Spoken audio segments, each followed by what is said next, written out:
Am I the a-hole for distancing myself from my stepbrothers after they tried to reach out to me? This is my first post, and honestly, it might be my last. Writing this already feels like tearing open a wound I've worked years to close.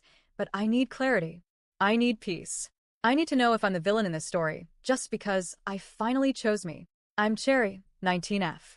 I have two much older stepbrothers, both in their late 30s. They each have families now. Wives, kids, stable jobs, and a history of showing up only when it benefited them. Growing up, they were barely present in my life. We didn't argue. We didn't fight. We just didn't exist to each other. They'd call my father only when they wanted something. Money, favors, connections. Never just to say hi. Never to ask how he was doing.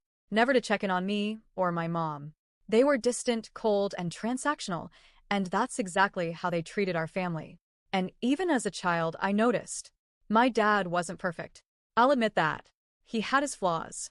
He smoked too much, he worked too hard, and sometimes he gave too much of himself to people who didn't deserve it. But to me, he was Dad.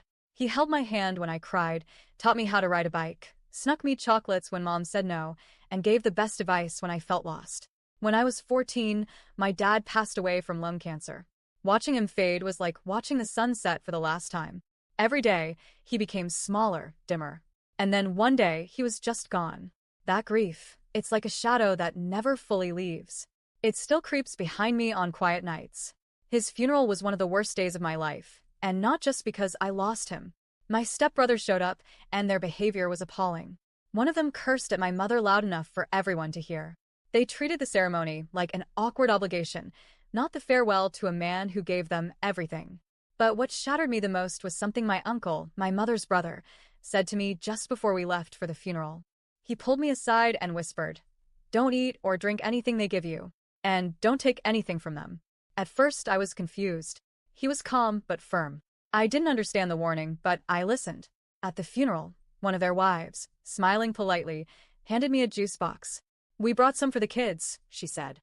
I thanked her, but I never opened it. I didn't even touch it again. I left it on a shelf before we went home. From that moment, a switch flipped inside me. I realized I couldn't trust them. I realized that family isn't about blood. It's about how you're treated when no one is watching. And they had never treated me like family. They barely treated me like a person. For 5 years, I heard nothing from them. No calls. No texts. No birthdays. No, "How are you doing?" when I graduated high school or got accepted into my dream college. Not even a message when I got my driver's license or won that academic award I worked so hard for. Me and my mom managed on our own. It wasn't easy. I had nights where I cried until I couldn't breathe. I had days where I barely ate. But we survived. We built a quiet, little life with no drama, no manipulation, and no judgment. And now, after 5 years of silence, they're trying to reconnect. It started with a phone call from my other uncle, my father's brother, Uncle Mango.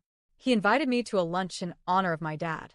It's a tradition in our country, honoring the dead with a meal among loved ones. I was polite at first until he said, "You need to make peace with your brothers. They're family. You can't hold a grudge forever." He then went on to criticize my mother for not encouraging me to rebuild a relationship with them, as if I'm some brainwashed puppet with no will of my own. I was stunned. I'm 19. I can think for myself.